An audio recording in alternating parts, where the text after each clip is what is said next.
Hi, everybody. Welcome back to the Energy RX. I'm really excited for you to meet this next guest, my friend Jeremy Werner. I am going to give everyone a little heads up that Jeremy is a trance medium and he does many modalities. But in this recording, he does bring through his guide, Samuel. But at about 1 hour and 5 minutes, his guide Samuel brings forward a very powerful and potent energy healing. We will be sitting quietly, so there will be no talking during the energy transmission.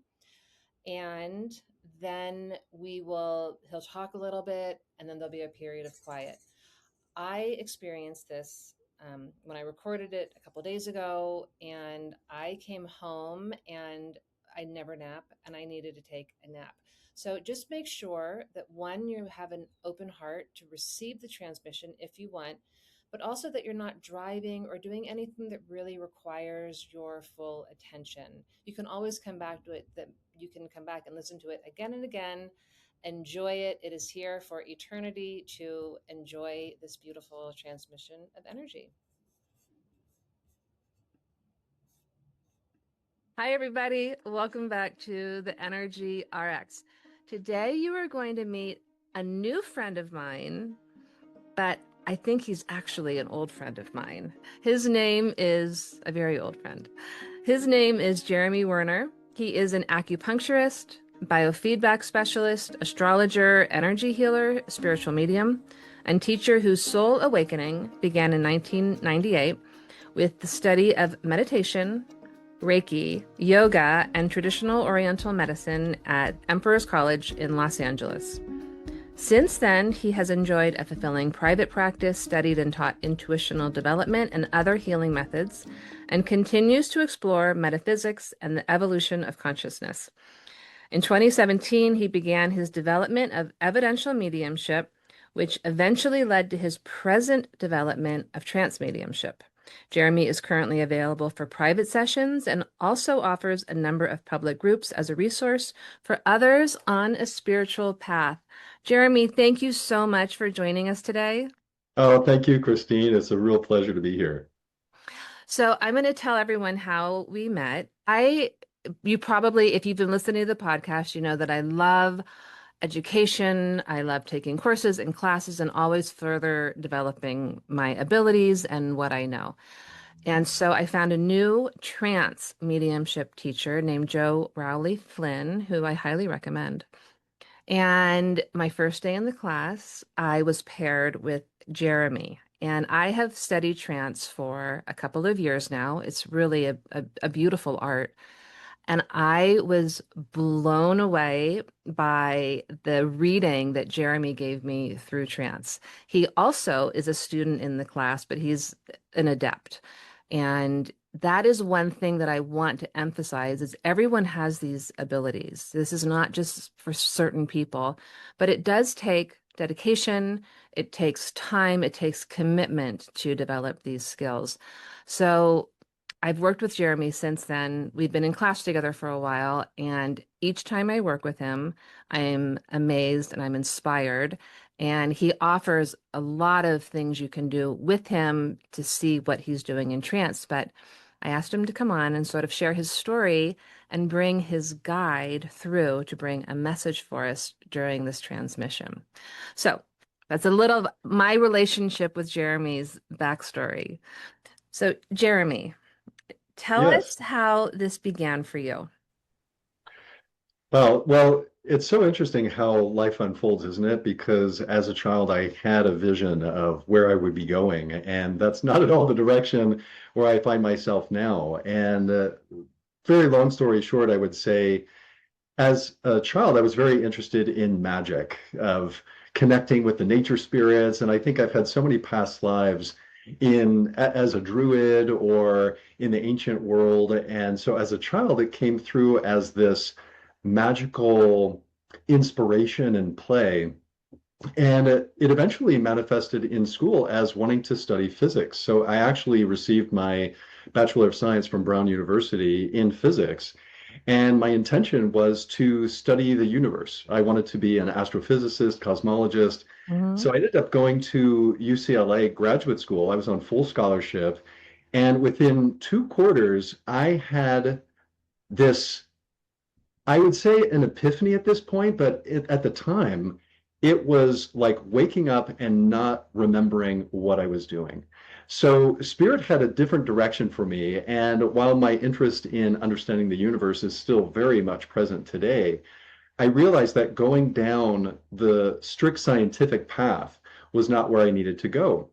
So interestingly enough, I dropped out of that program. I never went back, but I started going into fashion modeling. I did fashion modeling for about 2 years, which was completely mind-blowing because I had no intention to do that. And yet synchronicity had its way. And so Yeah. that took me to Europe. I made connections and I really started to go outside of the expectation box, if you will, that I had this set of standards within my mind of this is how I'm going to be. Well, that's not at all how it played out. And eventually I realized, well, the modeling industry was not where I needed to go either. And so I ended up transitioning into more nonprofit work. I ended up working for Barry Manilow's manager, establishing his nonprofit for the fan club. And I was there for only a brief time because, again, Spirit was saying, this is not where you need to focus your energy.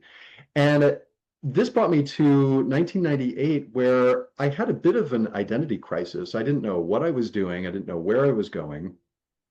And I ended up enrolling in a program for traditional Oriental medicine at Emperor's College, as you mentioned at the Oh. beginning. And this was an opportunity to really see how my scientific mind was bridging with my intuitive energy healer mind. And so I like to say that I went from physics to physiques to metaphysics. And from Love it. that, it just really started to blossom because 1998, I started meditation, I started studying Reiki, and it was really an opportunity for me to question who am I, where am I going, and what's my real purpose. And so once I found acupuncture school, that was the ticket. And I finished my degree. Actually, toward the end of that program, I entered into a clairvoyant certification program, which was the beginning of my intuitional development for aura reading and so on. And then I went into private practice. And over the years, I've been incorporating other healing methods. And while I wasn't aware that I was a medium at the time, I would have these experiences whereby I was working with a client and all of a sudden, I would say, I'm recognizing that there's this woman here in the room standing next to you, and this is what she looks like, and this is what I'm hearing from her. Would you understand her? And I remember this one experience because the woman I was with said, I'm not quite sure. It sounds like my grandmother, but I'm not sure about this particular evidence. And I said, okay, well, is there someone you can check with? She eventually checks with her mom. And the evidence was something that her mom could understand, which is one of the most beautiful ways of getting that evidence. So from those moments, I started to consider, okay, there's something else going on. And while I would say my healing practice has always had an element of spirit, of really wanting to know what's the bigger picture, what's the context within which we are developing and growing. It wasn't until 2017 that I began formal study of evidential mediumship. And over the next couple of years, I would do practice readings. And one gentleman that I was practicing with said, have you ever considered trance mediumship? And I thought, well, I haven't actually, but now that you're saying it, it sounds very much like something I'm interested in. But it wasn't until years later, which was actually last year, when I met uh, another trance medium, Raleen McNeilage, and I did some coursework with her, but then I happened upon Joe Flynn, who's since become my mentor. And Mhm. I'm in his development circle, taking classes, what have you. And so over the last year, it's really accelerated and deepened. And I'm feeling at the precipice of this call of my soul that says, we're preparing you for something. I don't know what that is. There's always a new chapter that's on the horizon. And I found myself also doing a lot of continuing education in astrology recently. So Oh, I'm finding that the astrology is tapping into that scientific mind. Here I am studying the universe, right, which is really our solar system and the effect, yes. but it's bridging through the energy work and seeing that the universe itself has a living soul. we might talk about it as the ethers or the plasma or the energy, whatever that is, however we want to define that. And as I'm branching into these various levels of mediumship, there's a hybridization happening within my own mind. And so I'm resourcing my history and these new things coming through to create some, I guess, portal, right? I think that's really what your podcast is about as well. You're offering this portal to Yes. transmit this information, this energy. And I feel like I'm becoming one of those portals and not really knowing, well, where am I going to go with this? Because I tend to be a very private person. I'm not very much in the world. I tend to be more old school with technology, and I'm really, really good with that. And yet I feel this emergence happening. And so when you invited me onto your show, I thought, well, this is a perfect segue into whatever spirit is orchestrating, because I know we are old friends. I'm sure we've had many Yes. past lives together, and our guides are already communicating with each other right now, which is really a joy. And so that's really what brought me here today. So I know that's a lot, but I will just leave that to you to ponder. Okay, there's so many things in here. I love the arc of the story here, from the physics to the physique to the metaphysics. And now it's like you're taking all of these pieces and blending them together. And this, like, I don't know what this stew is that I'm creating here, but it's delicious, whatever it is. So, Exactly. and you understand all of the pieces along the way that they were actually important parts of the story. And I think people listening, sometimes you can have done different things in your life and it doesn't, like, why did I do that weird thing or this thing and make that choice? But sort of at the end of the story, it all comes together and it makes sense. And there was actually purpose behind some of the things that we've done that we don't fully understand. So, um, I want to come to, there's a point in here, it's something that you said that I want to dive a little deeper into. And you were talking about this, the ether, the soul, the universe has a soul. This is something that I haven't actually spoken about yet, but it's something that I have been feeling really pulled and called to. This relationship with the atmosphere, the relationship with like the ether around you, that, and I don't have the words for it, but I feel this like this presence that is always there, that I'm beginning to understand a little bit more, that I'm beginning to feel part of this like very intricate, like universal energy that is ever present, that is ever knowing, that is around all of us. So I would love if you have any thoughts sort of on the atmosphere, the ether, the intelligence around us, like how you perceive that. Yes, of course. And as I'm hearing the question, I think to the experiences I've had in shamanic work, that I did study with a shaman when I was in Tucson, Arizona, and to have taken other classes as well. But it's more through the experience that I've developed this understanding that we're all interconnected. You're very familiar with, I'm sure, the microcosm, macrocosm, that there is a paralleling between the greater creation and who we are as human beings on the planet. And you can even see nebula in the universe as a similar map to the nervous system within the brain itself. So there are these pathways actually, I would say the work of Robert Temple that I just recently became aware of is talking about plasma physics, and that within the plasma, which makes up 99.9% of the universe, is living, it's conscious, and it actually creates its own dust particles to conduct these energies. And it creates these structures that allow for information to be stored. So we could say that the plasma is like the Akashic record. And I'm just getting into this more, but what he says is that there are two plasma fields between the Earth and the Moon, and we're actually in the plasma of the sun. And so when we see how these charged particles are coalescing into these forms, which goes hand in hand with the electric universe theory, that the atomic theory of quantum mechanics and more of what has been popularized only addresses 0.1% of actual matter in the creation. But there's so much more beyond that. And so if we look at plasma as this conductive field, Right. what Robert Temple says is we have plasma in our aura. That is our aura. And if you look at the center of a candle flame, there's plasma there. And so plasma is everywhere. It interpenetrates everywhere. We have neutrinos moving through the planet all the time.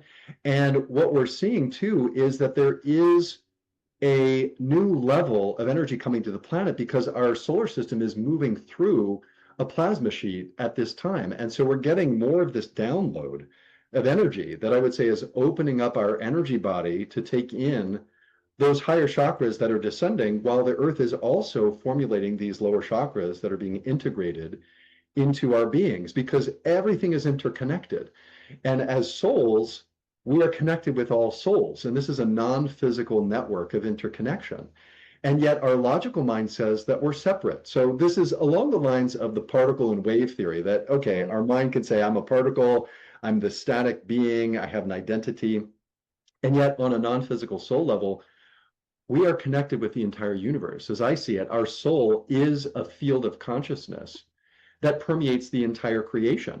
And Robert Temple talks about when we pass after physical life, that our resonance leads us to connect with a certain level of plasma in order to have this conscious experience of development. And from there, we explore and grow, and that ultimately this growth of consciousness is about manifesting the fullness of our potentials to be truly who we are, which is pure love.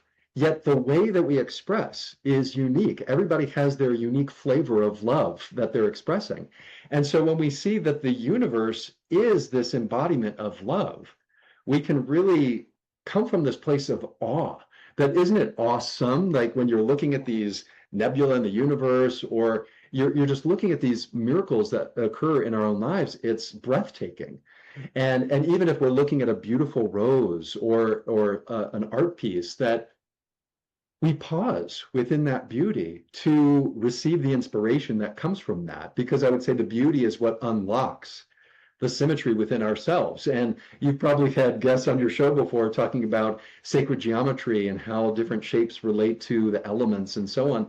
So we have a balance between mathematics and geometry and structure, as well as the essence of the soul of what that creation is, whether it's one of our favorite animal companions, or it's our partner, or it's our favorite tree that we commune with when we, walk in nature. So what we can do is tap into our beingness as a soul, because through that we can connect with other souls. So it's not just a logical communication. It is a feeling reality that connects us. And I would say, by and large, our society has been based on productivity from intellect. And our feelings have been relegated to the unconscious, or something that's not supposed to be expressed. And so there's really, I would say, an allergy to vulnerability. But it's our feeling reality that moves us between those worlds, that those feelings tell us about our underlying needs. It's what inspires those thoughts. And when we know what is true for us, we can then channel the feeling and its energy in the direction of meeting our need. And so it calls us onto this path. And I would say, in retrospect, this is what was happening to me in 1998. I was scared out of my mind. I had no idea where I was going, what I was doing. And I wouldn't even say that I was really enlightened at that point. I was just going with whatever survival had in store. And yet, in retrospect, as I settled into that path, I could see something important happened. I couldn't understand it with my intellect. I could feel it with my soul. I knew something important was happening. And the more that I investigated that level, the more I understood who I am as a soul.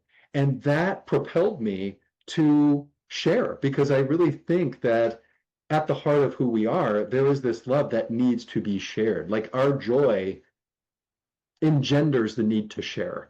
And that's how I feel with you. There's so much joy and love coming through you right now. Every I just time feel we that. connect, it's like a spark that happens. I just Yeah, love it. exactly. And I'm just kind of riding that wave and just speaking as I'm inspired now. But this is what I would say is the context within which I even explore astrology, which is a map in a two-dimensional form of a multidimensional reality.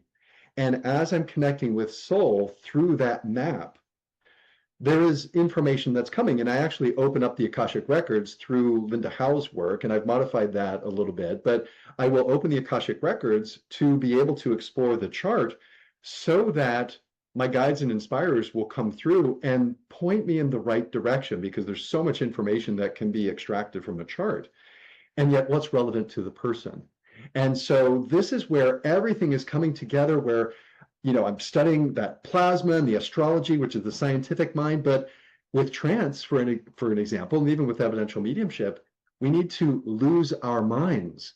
Whereas in science, we need to keep it in place.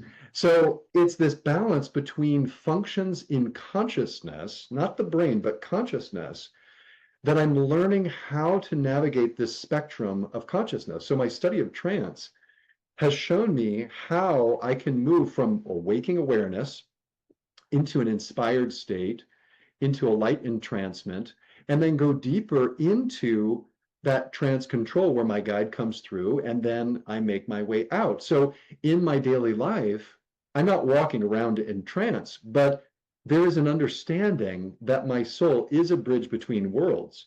So I may pause when I need to make a choice to feel into, what is my soul calling me to do? Because now I can make it conscious. In the past, I was reacting, following, okay, I'm fumbling over myself, but this is where my soul has put me. So, okay, let's make lemonade here. So, but now I'm engaging it more consciously. And as I do that, more is becoming available because my willingness is behind it. So this to me is what I would encourage your listeners to consider, is how you're connected with everyone and everything while still retaining your uniqueness, so that you can dive deeper into that connection with your own heart and soul to allow that beauty, that art of you to come forward and see how nature responds. Because I'm also an animal communicator, and I find that when I'm communing with animals, there's such an unconditional love.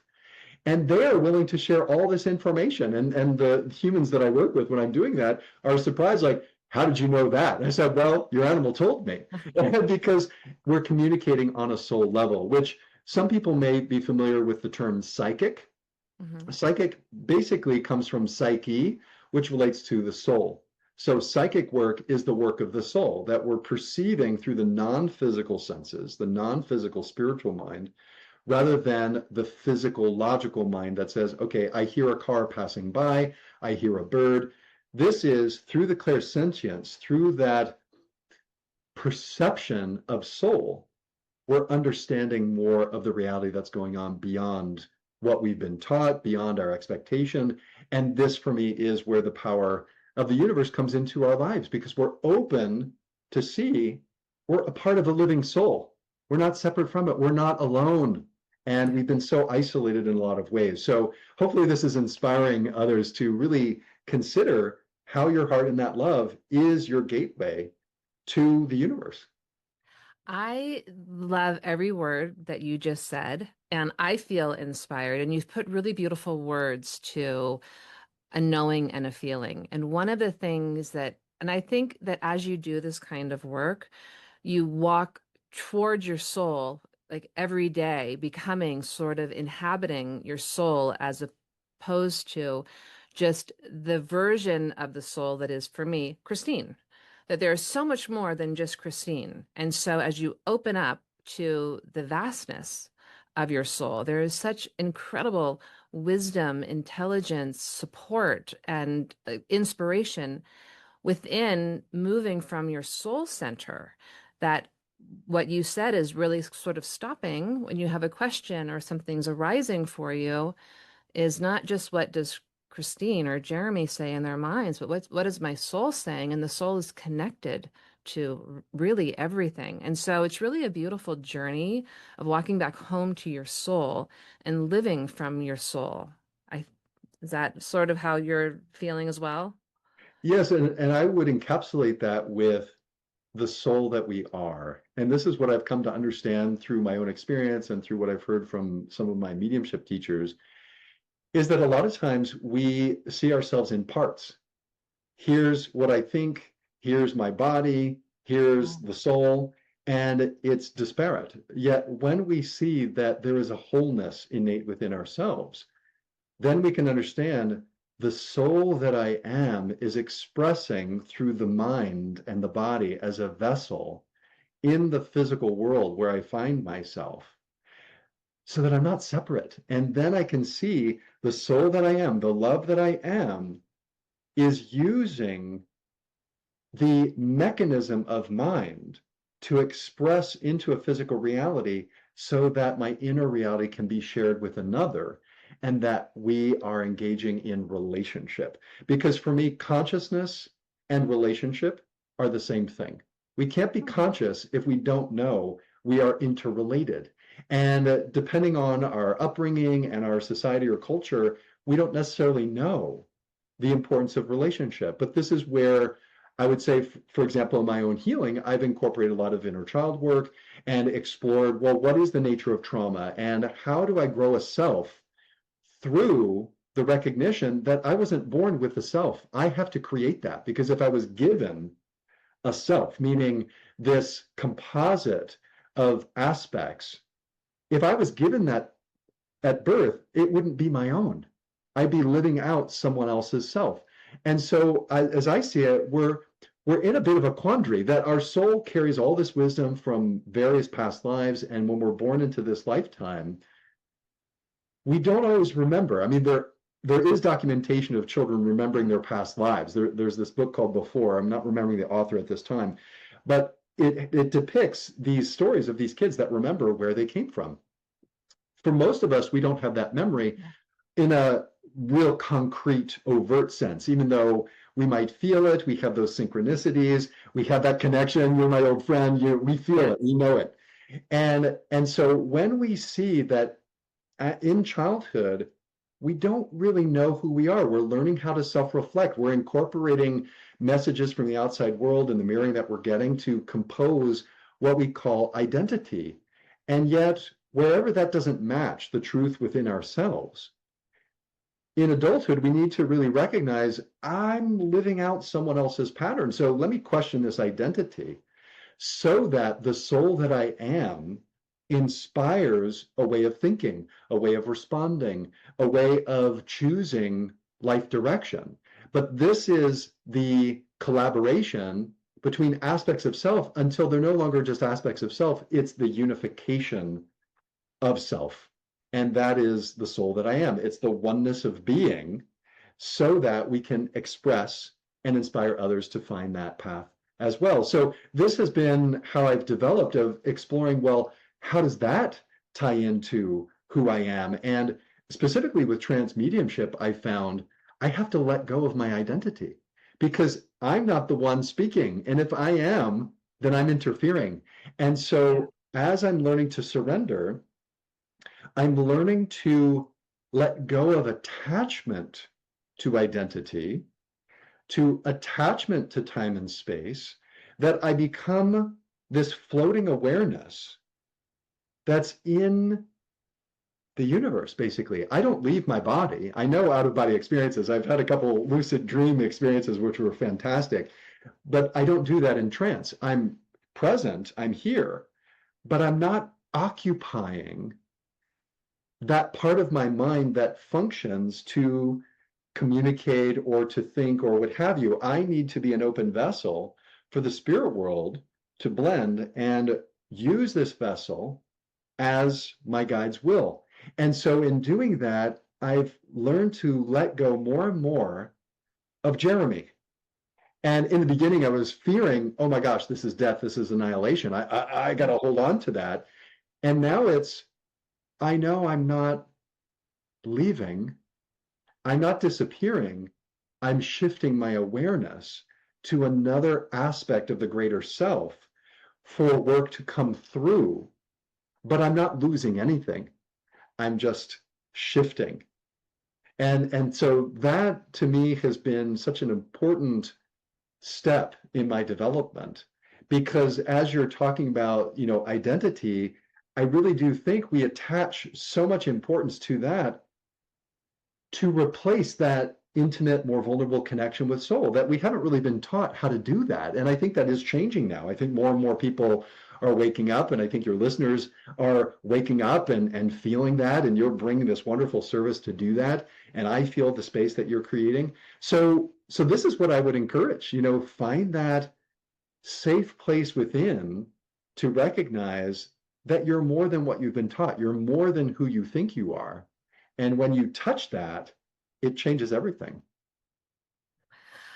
I love that. And you said something that I think is so important, and that is something that I'm sure you see this in your work all the time. I see it in my work all the time, and that is not living the patterns that are someone else's. And so that is a big struggle for people. And I've never tied it to trance mediumship. It's a very interesting connection, because letting go of you have to, when you step into trance mediumship, you have to let go of the attachment of who you are. It's a very vulnerable place. In order to do trance mediumship, you have to let go and surrender and let go of all of it and sort of step aside in this sort of etheric way. And I think that perhaps trance mediumship and letting go of the attachment can actually be helpful in sort of unsticking some of those patterns that you hold that really strong attachment to.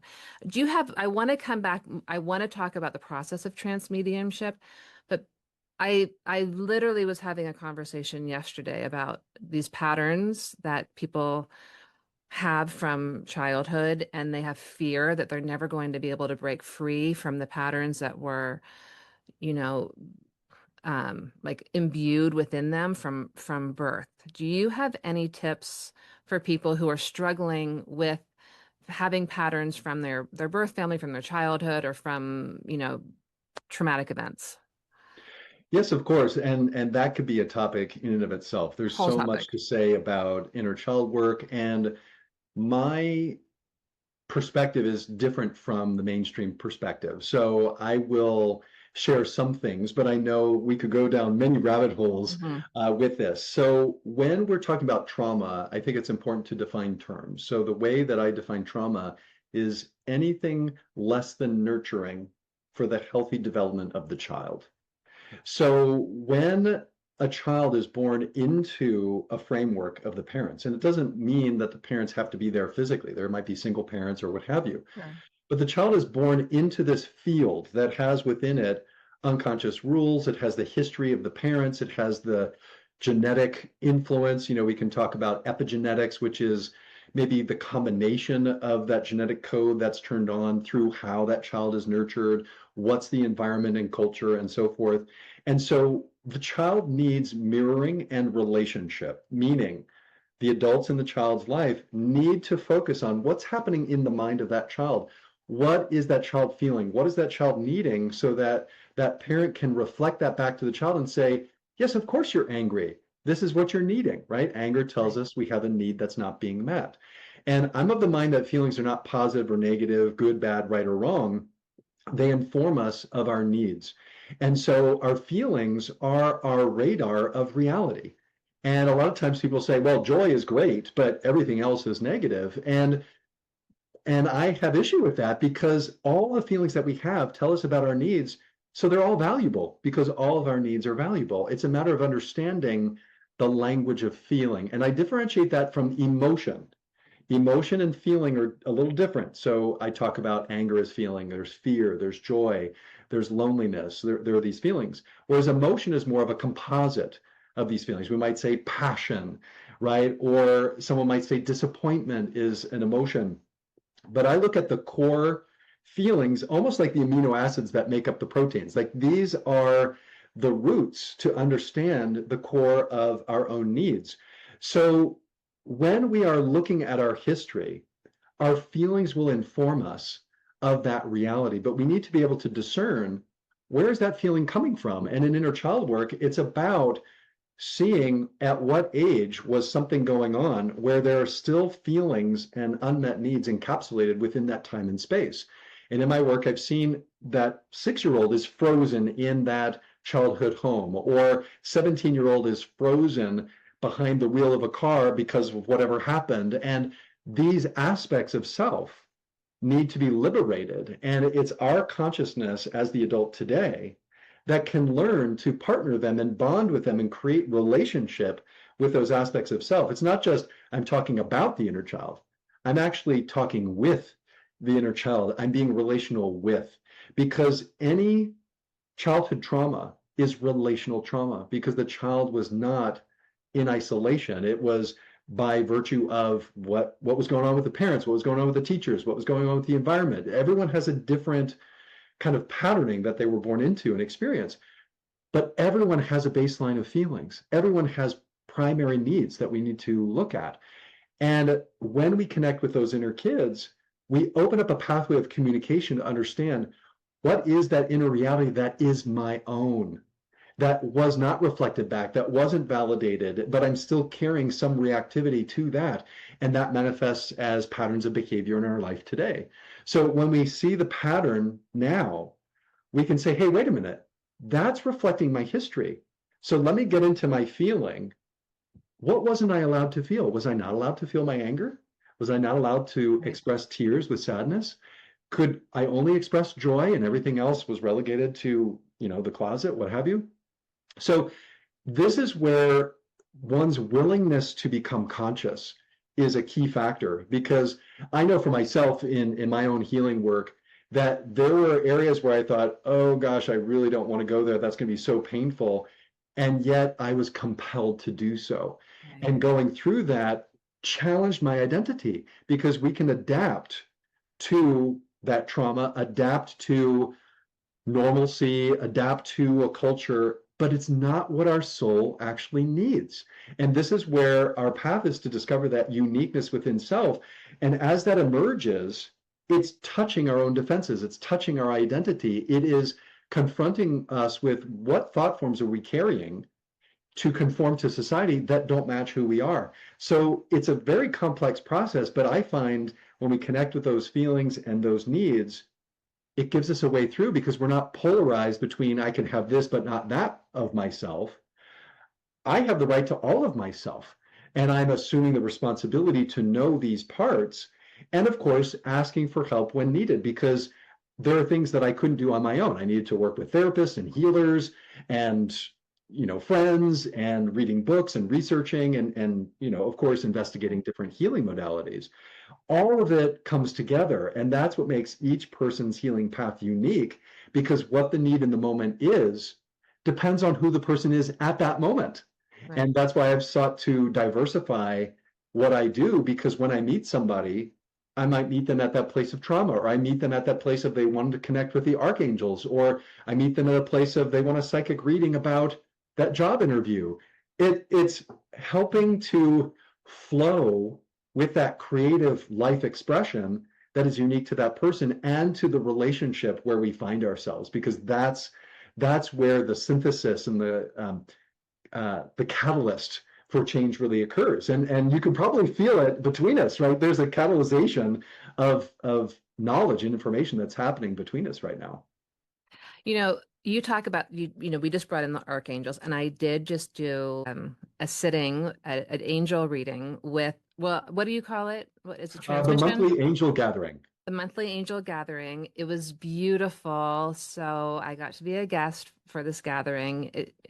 I'll have links to everything that Jeremy does in the show notes for this. So you can meet with him one-on-one. Obviously, he is an incredible wealth of information. But you also can do these gatherings that he has. And so you have brought in, it's the angels. Now you're doing trance, astrology. You have all of these incredible pieces. And I love how it's personalized and customized for each person. What do they need? I feel very similar to you. I'm always wide open to something new and interesting to bring in, like in the toolbox of what you can do, because what someone needs in that moment is always different. Even if you're working with the same client, you're going to bring in some other piece that in that moment is what they most need and will most help liberate them, which I think Yes. ultimately is sort of the goal, is like unchaining, liberating them from their past and helping move them towards expansion. So I would love now, so thank you for all of that description. We talked about we're going to get to Jeremy actually experiencing him going into trance.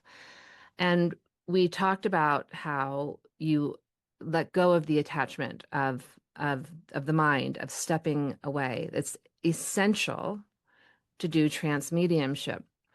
Doing trance mediumship is, I find, you may not, I find an incredibly vulnerable place to be because you are really allowing yourself to let your consciousness float somewhere else and allow an energy to speak through you. And there can be a lot of, you don't know what's going to be said. And so, whoever you're being witnessed by, like, oh, is this going, am I going to be judged? Or people going to think I'm crazy? And really, again, it's letting go of the attachment to like what anyone else thinks. And that's a liberation in and of itself. That has been for me of just not really caring anymore. That's, Well, and that's a great point because I found also in mediumship that when I care less about the outcome, then I can be open to what actually needs to come through. Because, like you said, we do need to detach our awareness from our identity so that the soul really, these are people, right? Our Mhm. guides are people. They are people who have had lives and they're now in the spiritual world. Mhm. And so they blend through the etheric body. This is not possession. A lot of times there's a lot of dramatization about that in Hollywood movies and so on, but this is not a possession. It is a blending with. So, in a similar way, as we are connecting here, we can feel each other's energy. There's a Mhm. circulation of communication. That would be more of a psychic connection, soul to soul, because you're embodied, I'm embodied, and we have that connection. But for spirit, they are disembodied, but they still have consciousness. They still have their mind. They still have their presence, and they have their memories. So when my guide, and my main guide is Samuel, he'll most likely be the one that comes through to speak today. But I always leave it to spirit, right? I never know exactly, but I've had a conversation with him saying, we're going to be here. Let's bring through some Mhm. trance guidance for everyone who's listening. And so as I blend, I'm opening up my etheric body to blend with his etheric body. Right. And I can feel almost like an overlay of his hands on my hands. I feel like I'm sitting within his body.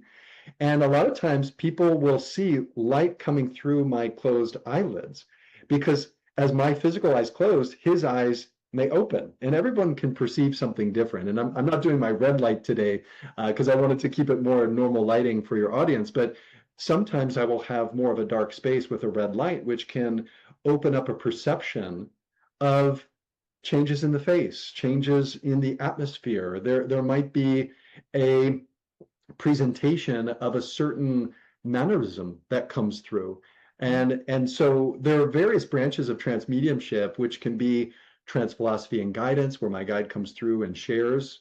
And then in more private sittings, and this is something I'm still developing, but it's possible, of trance clairvoyance, where my guide brings through someone else's loved one. And I've done a sitting where I Wow. was doing a trance sitting for someone, and then things changed. And I thought, well, who is this? It's a different guide. I didn't know who it was, gave information. Then afterwards, the person was a bit stunned because she said, oh, yeah, that was my loved one. And it sounded just like him. And I had no idea. And so I thought it was one of my guides, but it actually turned out to be one of her loved ones, and the evidence was confirmed. So I never know what spirit's going to bring, but this is where keeping an open heart and mind, letting go of that attachment to time, space, and identity really allows more of a pure transmission so that spirit can do spirit's work. And so it's really more of spirit, less of Jeremy. And that's Yeah. the development path because the mediumship is fine. You know, my soul is the medium. My identity is learning to adapt to that, to let go, and to allow that function to come through. And the more that I do, the more comes through, and I just feel more and more of the purity of that communication. Oh, I love this. I would love for you to, and I feel that we're getting close to having you go into trance. I'm really happy that you mentioned this is not possession. So some people can hear this and think this sounds really scary. This is really frightening. And for me, I have zero fear around it. I am very confident in my own soul and my own guides to offer protection and only allow energies that come through that are very high vibrational, very loving, and here for the benefit of whoever is listening and part of it. And so, could you just describe that a little bit as well? Because some people, I think, could find this very, very scary. Sure. And of course, when my guide comes through, it's not going to sound like me, right? And I do my best to get out of the way so that he can really attune to the voice box Right. to communicate. Now, I am always in control, but the more I let go, the more I allow my guide to influence me and to influence the mind. So I am aware of what's being said, but it's almost like I'm aware of it to a certain point, and as we're continuing on, I forget the train of thought because I'm not tracking. So it's almost like I'm aware information is coming through, but then at the end, when I'm coming out of trance, I don't necessarily know what I said. And my guides might put into my awareness, oh, this was the theme, or someone says, oh, your guide said this, and then all of a sudden I have a memory of it. But it's not in my conscious mind, it's more in the subconscious. And so what we're really talking about through the blending process is a blending of souls that I'm giving full permission for that blending. Mm. And the guides are using my soul power and the ambient power that I've generated within the trance space to bridge the veil, right? The veil is what? It's really the mind and the physical body. But when we transcend that, we see they're all right here, just as our loved ones are all right here. We don't have to go somewhere. We simply open to their presence. And so as my guide is coming in, I might feel different sensations. I feel an activation in my energy body. And then I feel that almost like I'm becoming him, but my awareness is going into the background. At any point, I could kick out my guides and say, I'm done, I need to come forward. And I've had different experiences more in development where I haven't had the safe space with someone I'm working with, where it might be a little more conflictual or, yeah, guides, well, tell me about this. You know, it might be a little kind of embattled, which to me is kind of shocking that someone would do that. But I felt that, and I've learned that at any moment, if the person is not supportive of the space, or there is some type of pushback, if you will, because they're not being satisfied, they're not receiving the answer that they expect, which Right. doesn't mean it's not the answer they need. But there might be a little pushback, and I can feel that in my solar plexus, and I know I have the right to come out. So I always have control. And that's a very rare circumstance that I'm talking about. By and large, if people are coming in for a sitting, they want to hear, they want that experience. So they are open and receptive and very supportive. But that really informed me that I'm not possessed by spirit. They can't hold me in this bind and I can't get out. At any moment, I could say, I'm done. I need to come out. And they will oblige because it's based on free will. I am giving them 100% permission to blend with me. And when I go into that altered state, I'm handing over responsibility to them because it's like handing over responsibility to a teacher. So if I have this exalted teacher, I see, Samuel as my exalted teacher because he knows so much more than I do about trance. But say my teacher comes into the room and my teacher wishes to give an address to the audience, which is what this is going to be. Well, what am I going to do? Okay, please. It's Yeah. not, hey, okay, you want to give an address, so I'm going to get in there and do this. It's, of course, I'm handing it over to you, but there is a mutual respect that's always present. And it is never harmful. It's never scary. It's actually very rejuvenating for me because it's Mhm. like I get to take a bit of a nap. I get to, really relax and let go.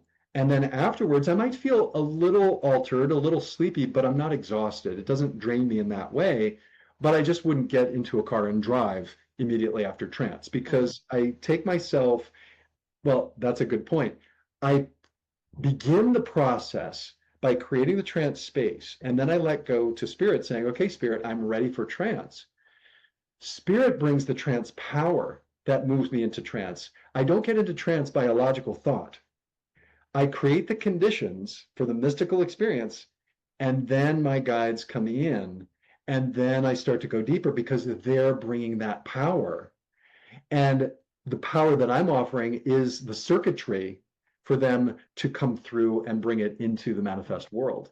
So it's a joy, it's a pleasure, it's always unconditional love. They're always respectful, and and I just love it. So yeah, I think they do too. Yes. It is so beautiful. And one other thing that can happen during trance mediumship is healing can happen. So it may not only be that you're getting messages, they may actually bring through really potent energy for you. And then as what I have found is that when I am the vessel for them to come through, you also receive that healing. So it's like being in that flow of that energy that's sort of coming through your plasma, your etheric field. It washes through you and it brings healing, but if you have anything in your field that needs to be sort of reworked in any way, to go towards the sitter and what they're receiving. So I have found it to be a very healing process, an elevating process for myself as just being the person that's coming through.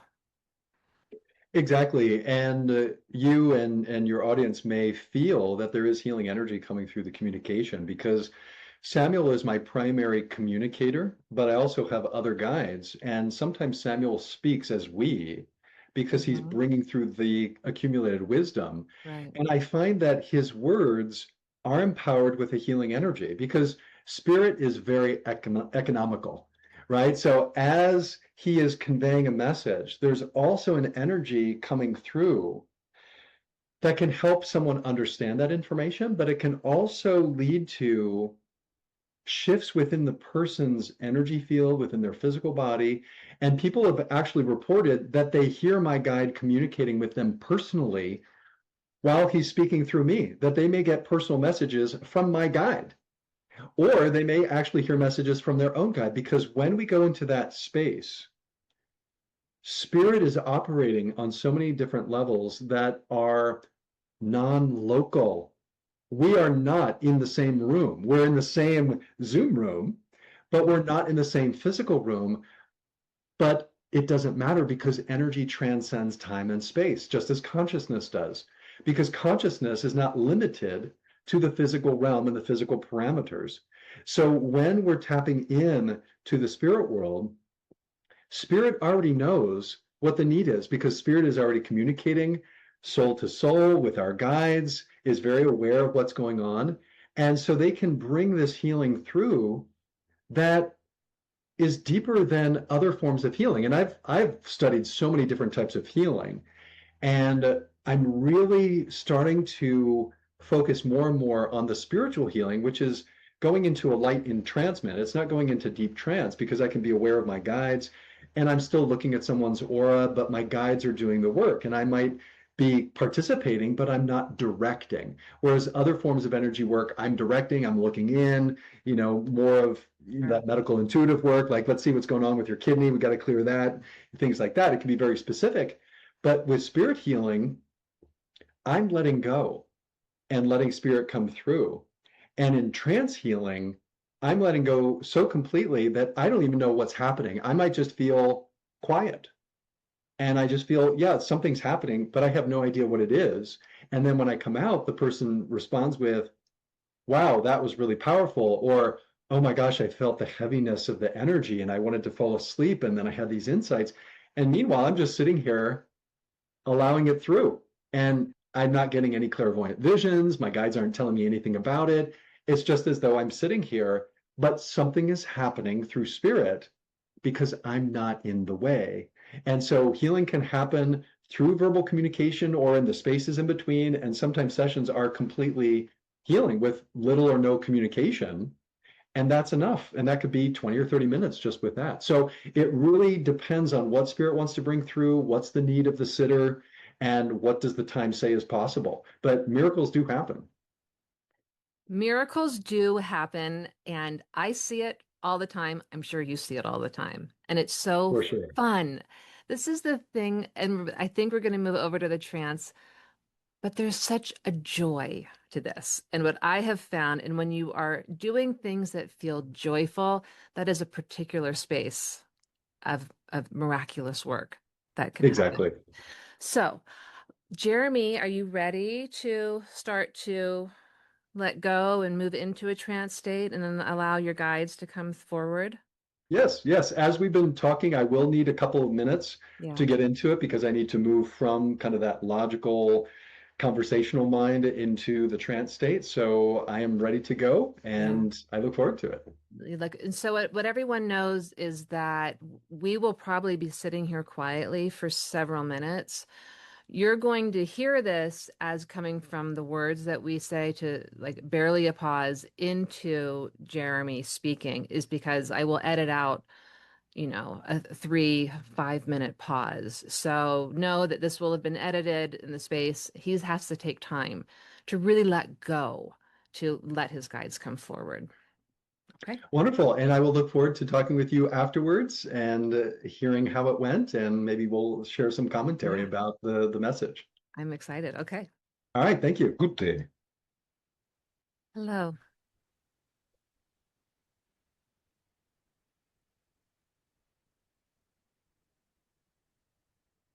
We feel the love. We wish to smile, for we feel the love that's in your hearts. There is a light that is coming through the group, a light of anticipation, a light seeking understanding. It is this light that has called us to you. Even before this time together, we were aware of what would be occurring at this time. The light is conscious, you know, and you are the light. The consciousness of your light is unique in its personal expression, but it is rooted in the eternal light that emerges through all things. Allow yourself to feel this reality that there is more within you than you have realized. You are the treasure. You are the seen. Yes, you are seen by the divine source, by the divine spirit that created you. It is not for you to be alone, but for you to recognize that you are one with us, with spirit, for you are spirit as well. Your mind may say otherwise, and we feel that there are very strong minds amongst you. But you must see that a balance of power is necessary, that the way you think of yourself is not necessarily who you are. It is in the understanding of your light, who you are as a being of light, that you may understand more of the greater self that you are seeking to evolve. But this is a step-by-step process. It cannot be rushed, pushed, or resisted even. For you see, within you is a spark of the divine. It is this spark that continues to urge you to be creative, that urges you to know yourself.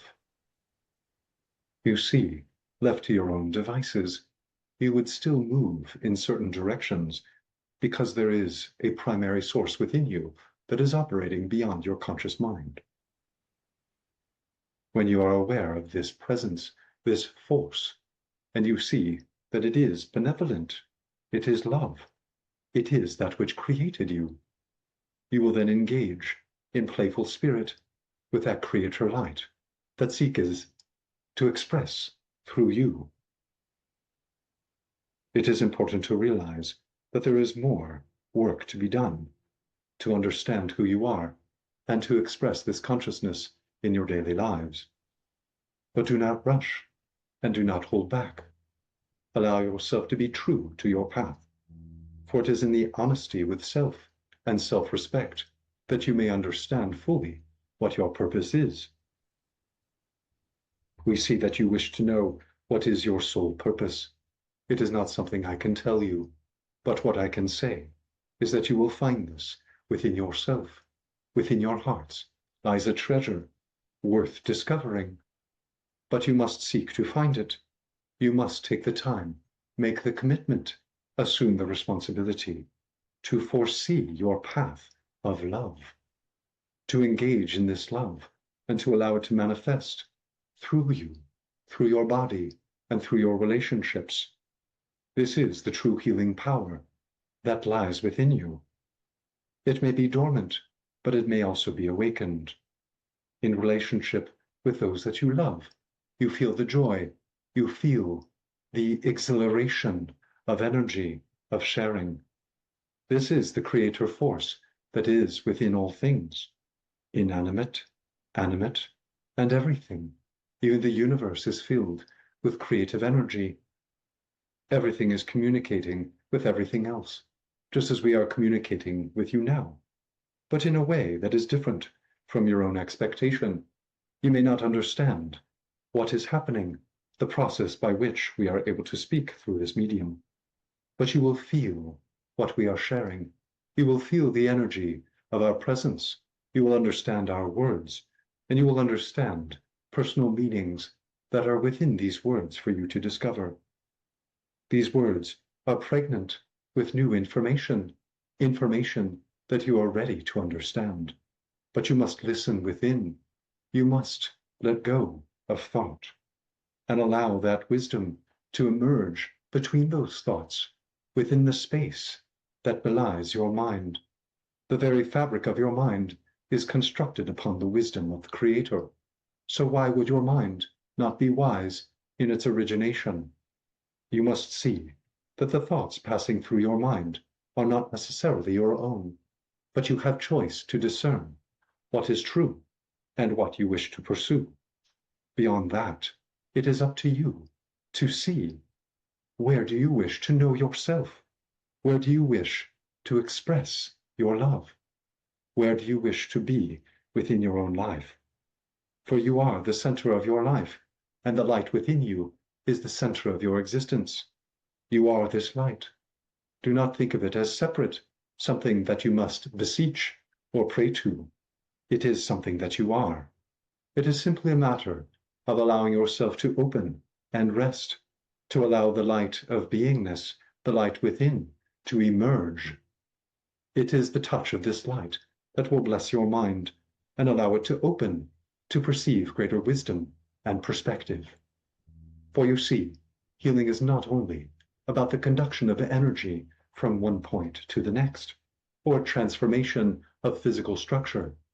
Healing is about wholeness.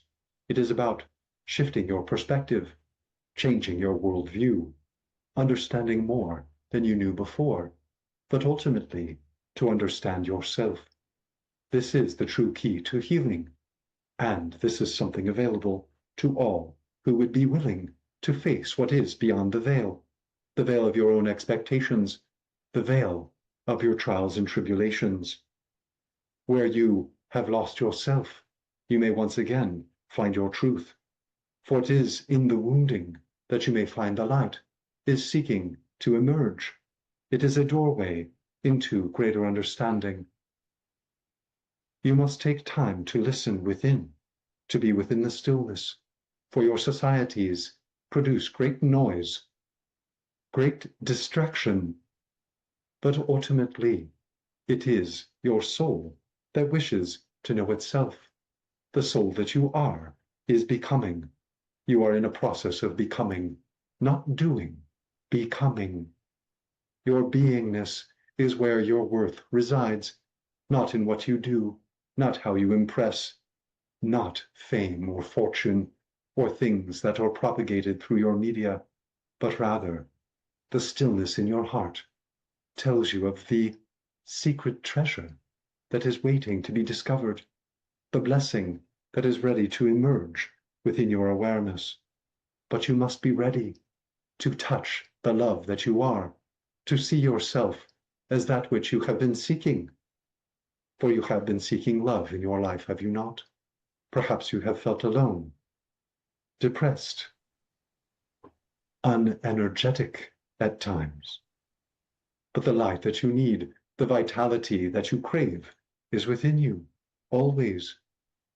You are the source of the light within you, for you are a part of the source. There is no separation, only the logical mind that wishes to know itself. That is where you get lost. But there is a way through. You may understand that you are more than your thoughts, more than what people have said about you, more than what your parents have defined you within your role in the family. You are much more than this, and there is much more that needs to be expressed through your life. Your life is special. It is an offering. Hold it as such, and you will find the beauty within yourself. We will pause for a moment, for we see that you, Christine, have many questions. There is an activity in your mind, and we would wish to engage you at this time, if you would so wish. Thank you so much for your deep wisdom and for being here today. My question is there a transmission of energy that would like to come through for the listeners to receive? Yes, of course. Healing is already taking place, but we understand your question and request. We will offer this now and invite those who are receiving to open their heart space to receive the touch of the divine.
There is a radiance within the group field.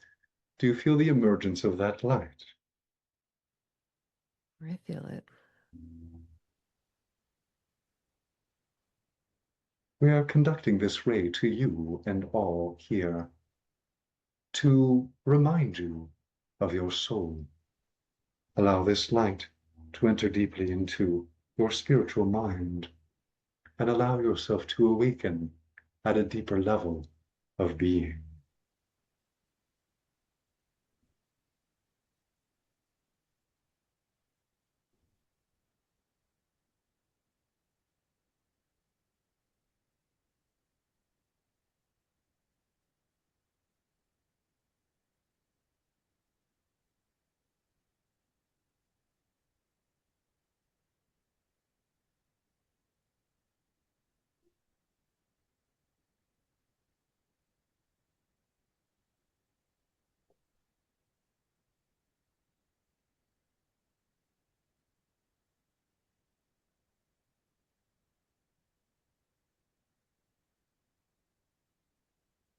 This transmission is complete, but the light will remain with you.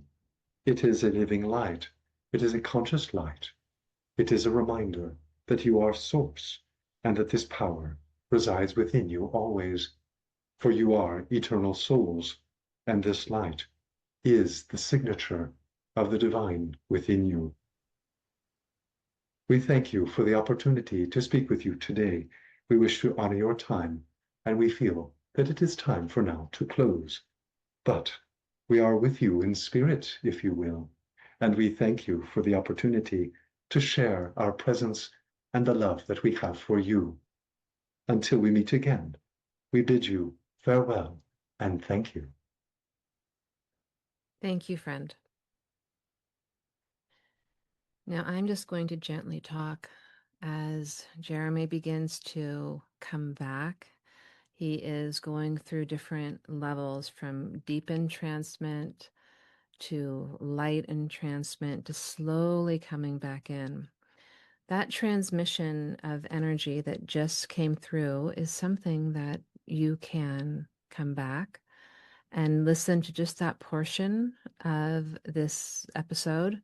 If you want to receive that light, receive that healing, it is a living light transmission that will be embedded. That is something that you can use whenever you feel called to come back and listen and feel it.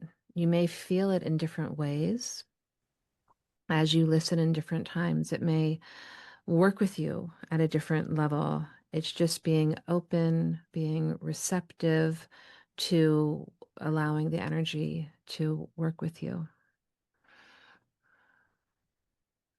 And you can almost see if you're watching, he's sort of beginning to come back, coming back into his body, beginning to be aware of his fingers and his toes and sort of move a little bit more, have more control over his body. And yep, now he's just gently, hello. Welcome, Hello. welcome back, Jeremy. Thank you very much. Thank you very much. So just going to keep my eyes closed a Yeah, little bit keep your eyes longer. closed. And that was just really, I'll just talk for a minute while you're sort of Mm. coming back. That was such a beautiful message. It was such a beautiful gift of that light transmission. And I feel like people can, hearing that and feeling it more, there's an energy underneath the words that are spoken that I've found too. When these messages come forward, it's even if you weren't to understand every word, you feel it and you almost experience the energy of that. But I feel like this message that came forward was really reminding people of the light within, the divinity, the creator within, and coming into relationship with that light, coming into relationship with that love, coming into relationship with the creator that you are, and a beautiful reminder of that. Wonderful. Yeah, I can feel the emanation of the healing energy. My body is quite warm at this time, and I can Mhm. feel I'm still a little altered. It takes a little bit of Sure. time to come out, so I won't move too quickly. Yeah. However, I do feel that energy, and through that process, I was aware clairvoyantly of this brightening. And I don't know who all your listeners are, but I could feel the field of the group, and I could feel this light emerging through the field. And I could feel different stages of release.